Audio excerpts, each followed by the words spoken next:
Well, hello and welcome back to another edition of Kevin Talks Tech. It is Monday, November 9th. We're taking a look at Boom Island Park in downtown Minneapolis, one of my favorite places to visit. In fact, I just took that shot about an hour ago or so when I was out on a walk a little bit earlier this evening. Things here in Minnesota, they've changed a little bit in the last, 12 hours or so. It was 67 degrees this morning, and now it's right around 40 degrees. I managed to get outside, though, and get a walk, which is great. I wanted to make sure that I'm ready to go here for our live edition of Kevin Talks Tech, the happy hour version that we've been doing here every Monday. Thank you so much for joining us here today. Once again, I am Kevin Hurd. So this has probably got to be about week 4 that we've been doing the live show here on Kevin Talks Tech. We've been doing this every week at 10 o'clock p.m. Central Time, 11 Eastern, 8 o'clock Pacific. Would love your feedback to know if that time is working out well for you. For some people, it might be a little bit late. For some people, it might be a little bit early.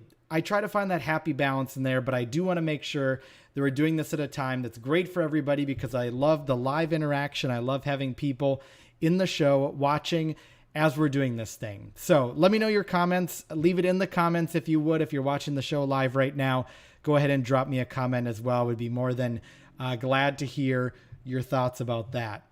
So on that note, many things to talk about here today.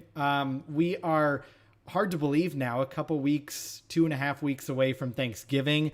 Black Friday is already underway in most cases. Best Buy started teasing a little bit early, released their ad at the beginning of November. We're seeing Black Friday sales popping up with a number of other retailers. If you haven't done so already, I definitely encourage you to go back again, watch last week's live video because I previewed the Best Buy ad and talk about a bunch of different deals that really caught my attention. On this week's Kevin Talks Tech, I want to spend a little bit more time diving into some of your questions that you leave in the comments on all the different videos that I've got on my YouTube channel. I'll give you just a little view of some of the most recent comments that we've gotten. So I want to go ahead and dive into some of these, answer some of those questions for you here today. And then I just also want to talk a little bit about a piece of technology that has caught my eye in the last several years, something that I always keep on me, especially when I am traveling. I'm actually headed to Colorado next week on Monday. So I will be back here for Kevin Talks Tech Live, but I will be on the road for a majority of that time. So I want to show you a piece of technology that I always have handy with me whenever I go out and about and travel. So we'll do that here in just a little bit. But first, let's get to your comments. So we've gotten some comments here in the last week or so since we last met. Donnie J. Anast, I'm not exactly sure how to say your name. I'm so sorry about that. But Donnie is asking, I want to connect a DVD player via HDMI to my laptop. How do you go about doing that? So that is a little bit of a challenge because unless you've got a certain kind of laptop with a certain kind of video card, and I don't even honestly know if this technology exists, that output, that HDMI connection on your laptop is an HDMI outline. So that is giving you the ability to connect that laptop to an external source like a monitor or television so you can view that picture on a monitor or television. How you are connecting your laptop to a DVD player, a little bit of a difficult situation. Essentially what you would need in that case is a video capture card, and a lot of times you can buy these external cards. So they come as like a small card, they connect to your laptop. Typically it's actually done by USB though, in most cases. And so you would connect the card to your laptop via USB, and then that card would typically have a set of inputs on it. So that could be composite inputs, it could be component inputs, it could be HDMI, and you would buy that card, and then that would enable you to get that picture into your laptop. Now, that said, do keep in mind that in a lot of cases, DVDs these days do have that digital protection on them. And so if you are looking to copy a DVD, like maybe a movie or something like that, that's not going to be a solution that you can utilize. There's probably a good chance that when you connect to the capture card that way, you're going to run into some issues with the video being blacked out or something like that. What I would recommend is if you are interested in capturing some videos just to archive, your own copy of the DVD, not go sell the DVD by any means or something like that, there is a really good free program out there called Handbrake that I would recommend checking out. And Handbrake is going to allow you to, what's the word I'm looking for here again? It's not decrypt. I think it is actually decrypt, to decrypt the DVD. So you're essentially taking the image on the DVD, which is the video on the DVD, and you are importing it into your computer into a file that can be read by that computer and displayed as a video file. So a lot of times this is what we call an ISO file, and that ISO file will display as a video. So you can play back the DVDs. The only problem is ISOs aren't always playable on all kinds of devices, and they're very large in size. So then in that turn, I would recommend using Handbrake to down convert that video to an MP4 file, or using an external converter to do that.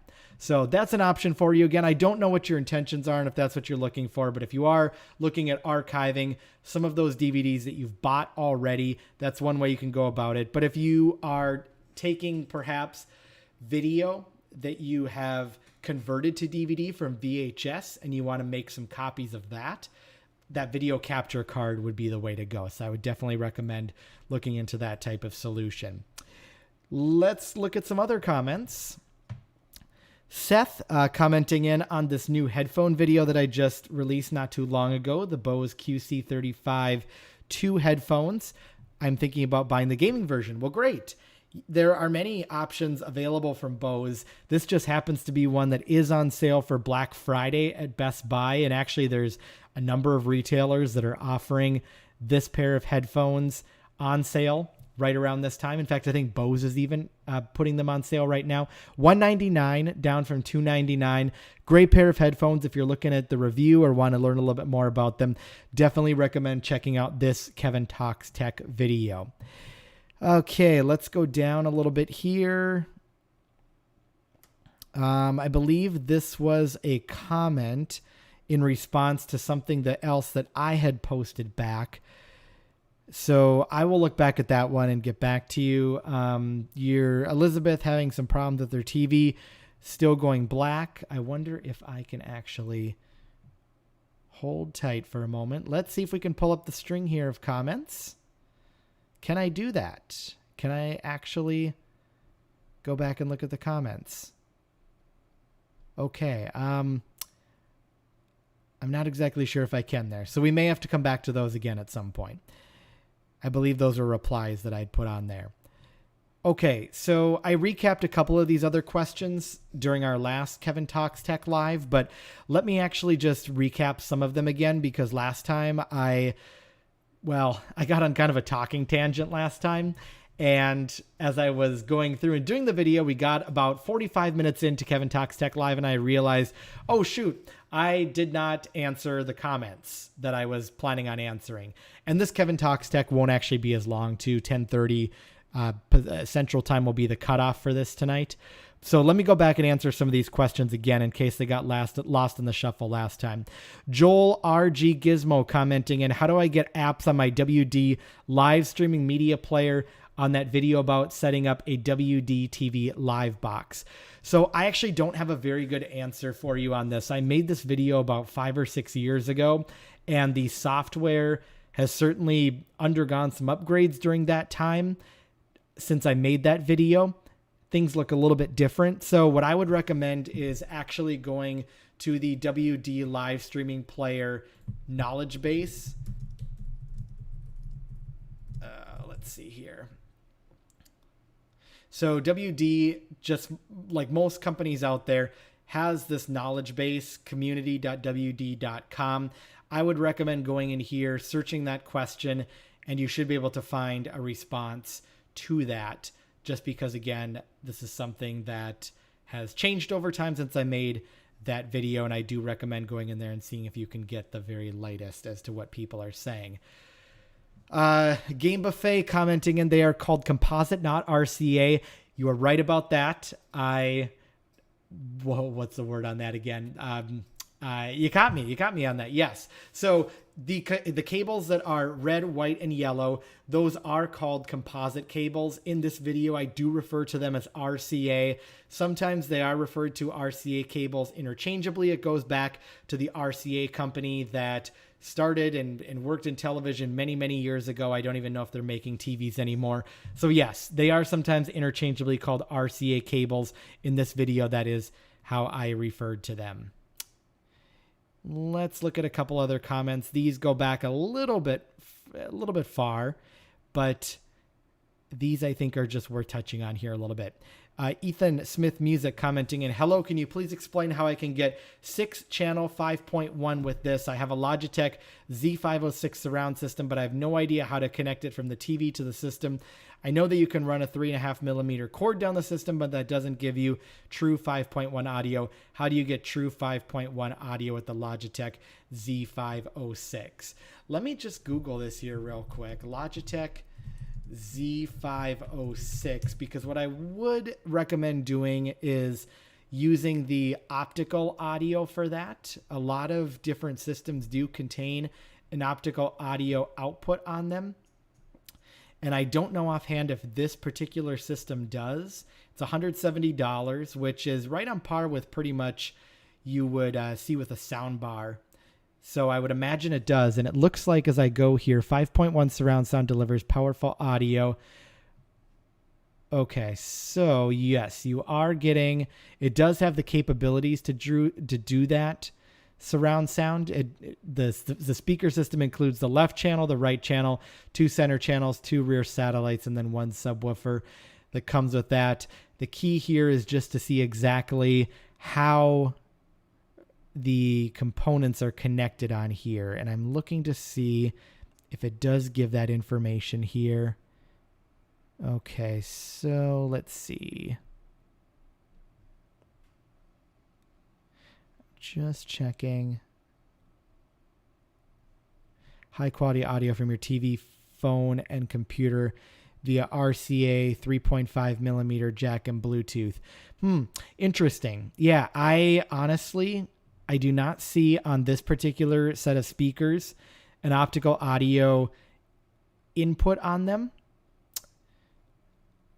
I just see that 3.5mm connection on there. And yeah, that is an interesting point, because you're right. When you do have this kind of particular setup, I do believe that everything that is coming through those speakers when you've got 5.1 or when you've got a 3.5mm connection going in, I do believe that you're not going to get your left channels out, your right channels out, your center channels out and such. Everything is going to be coming through as one particular channel mixed into one.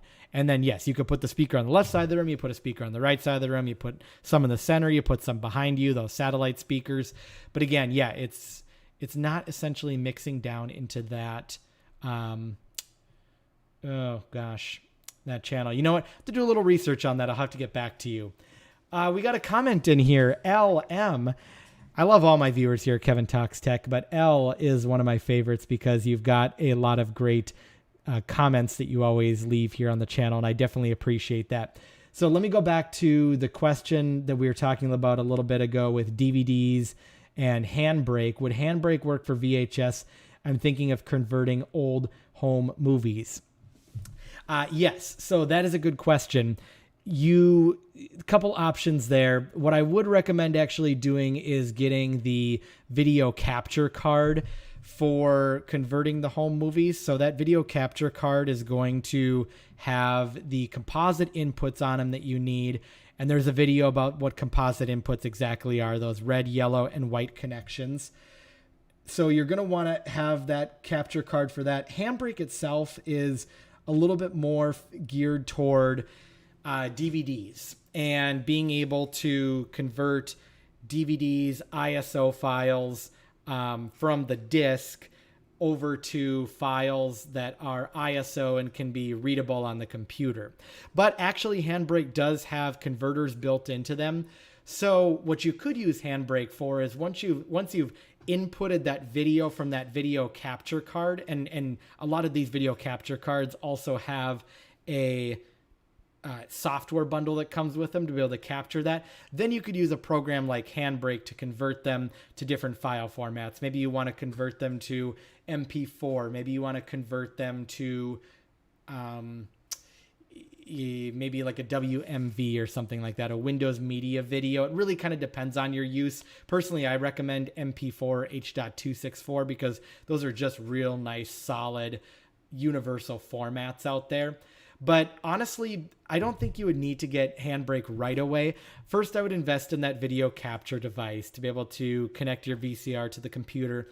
Then look at that software that comes bundled with that video capture card to see just exactly what that video capturing software can do, because you might be able to do a lot of conversions already, and then you wouldn't need to download Handbrake to be able to do that.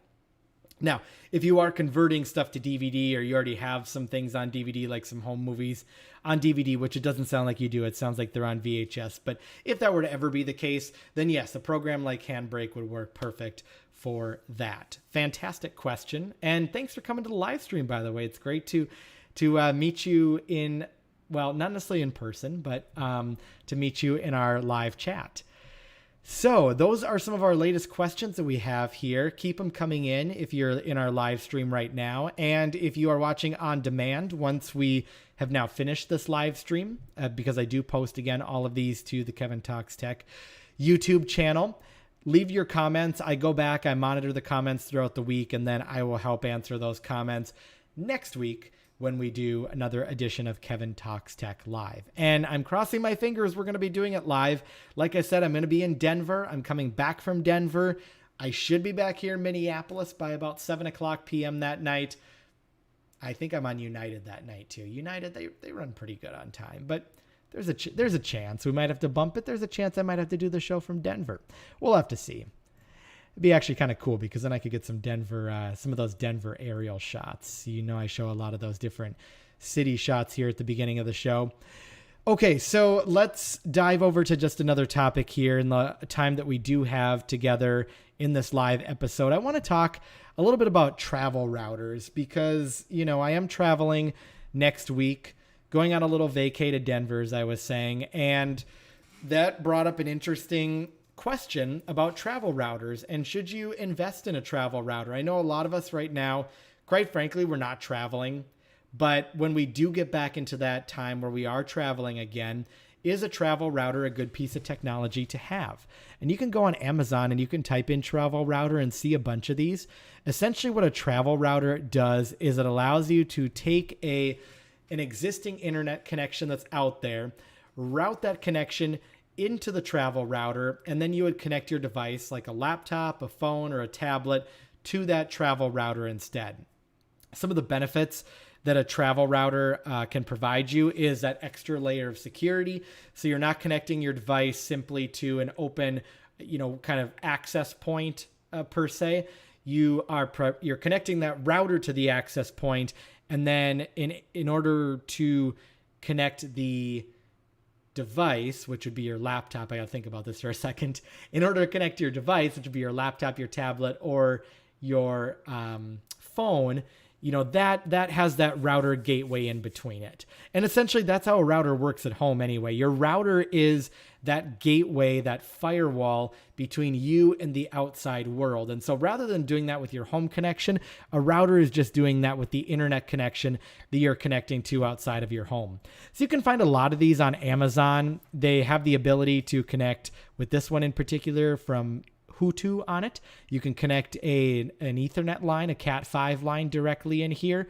And again, that router is going to act as the bypass. So the connection coming in from the Ethernet is going to have to stop at the router, and the devices that you are connecting to the internet, you're essentially, that router is going to act kind of as that gateway. So in order to access that internet connection and get to the outside world, you need to connect to that router.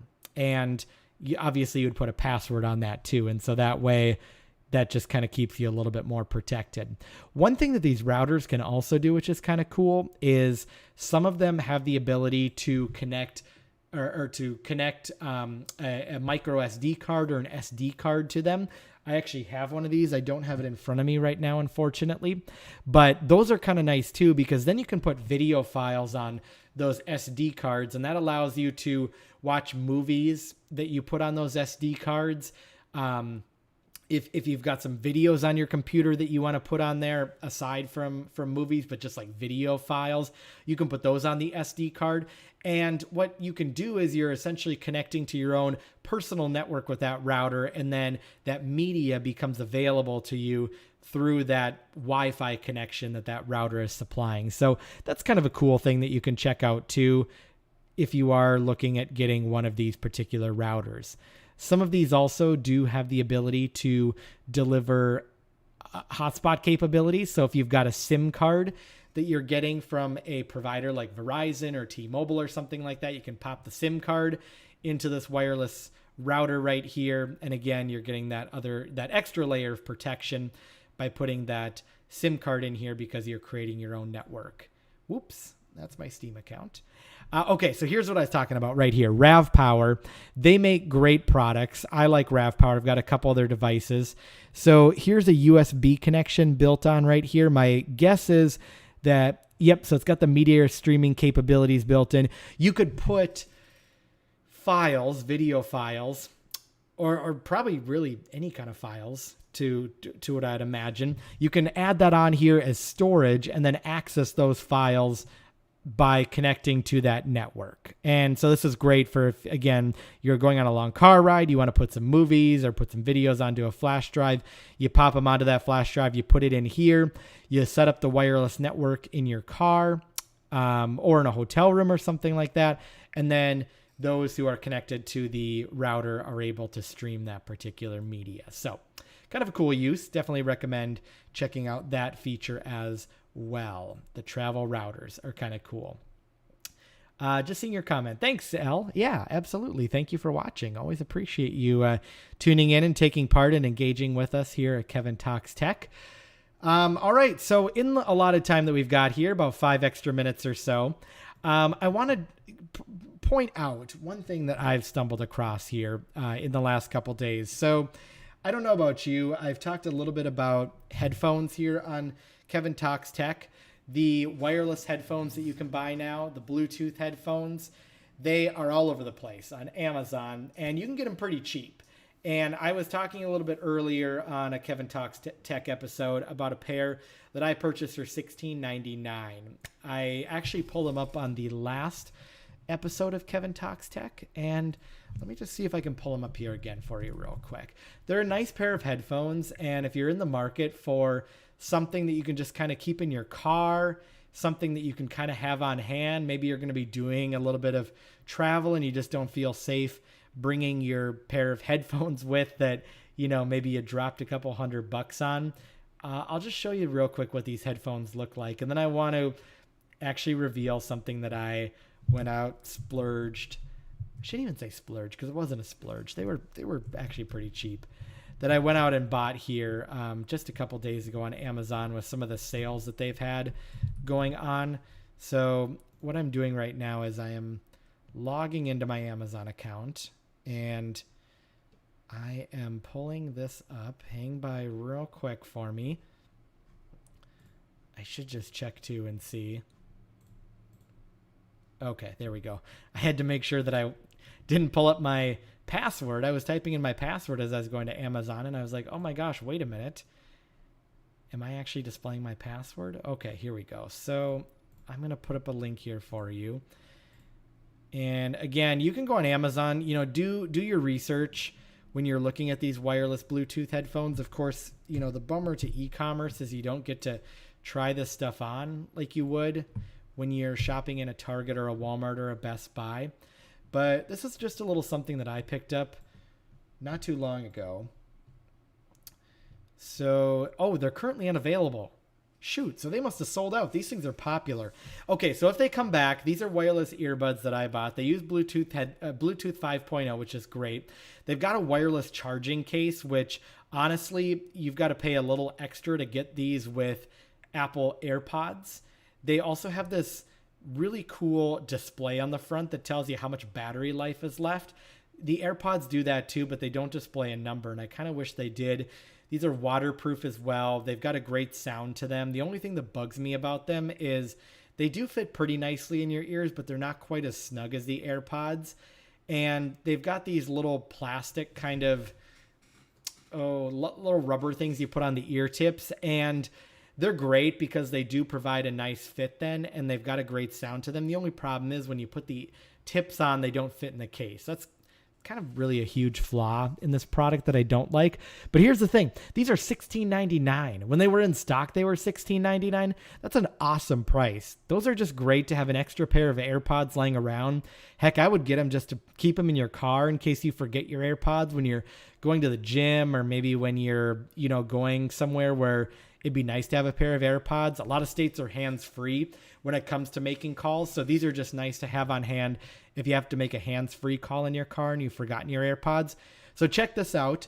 That said, I did a little splurge this week. All right, so I mean, it kind of came down to it. I went out, bought myself... Oh, do I have them in front of me? Shoot, I don't have them in front of me. Okay. See, here's how this works.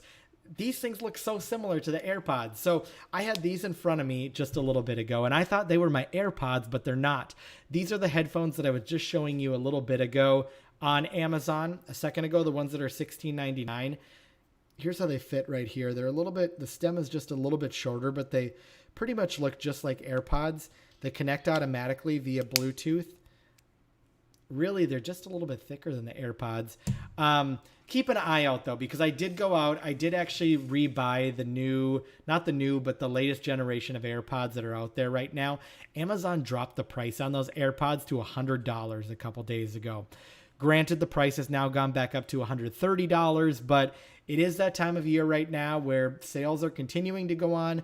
$100 is the lowest price I've seen on those particular AirPods, but do keep an eye out because Amazon potentially could drop the price again. Right now, at the time of this video, they are selling for $129 on Amazon. But again, these things could go on sale again, and keep an eye out for the AirPods Pro, the Apple AirPods Pro too, because those are good headphones as well. They got great sound to them. They have noise canceling capabilities built in. The lowest price I've seen as of this moment is $194, which is what their current price is right now on Amazon. Great sound to them. Like I said, the noise canceling is great. I actually owned them at one point, but I returned them because I just couldn't fathom carrying something around that small for $200. I almost lost my regular AirPods once, and I was like, man, I just can't fathom losing a $200 pair of headphones. So there's that. If you're comfortable with that, more power to you, but that's just my take on that particular topic. So with that, I want to thank you so much for joining me here again today for this edition of Kevin Talks Tech. It's been so great having you here today. I didn't even flash my complimentary beverage that I always go for. Pink lemonade is just a favorite of mine. And I didn't even put any alcohol in this. It's just a good beverage, and that's kind of what I do with my happy hours anyway. All right, so thanks so much again for joining me here today. It's been a real pleasure having you here on Kevin Talks Tech. Leave me your comments if you're watching this video on demand, and would certainly love to hear what you've got to say. I would be happy to answer your questions on our episode next week of Kevin Talks Tech. It's been a real pleasure catching you all here today. Thank you so much for tuning in. We'll leave you here with this beautiful view of Boom Island Park in downtown Minneapolis that I captured on my walk this evening. It's like 47 degrees in Minneapolis right now, which isn't bad. I'm not complaining. It was 67 earlier today. Anyway, thanks for joining me again. We'll see you again for our next episode of Kevin Talks Tech Live.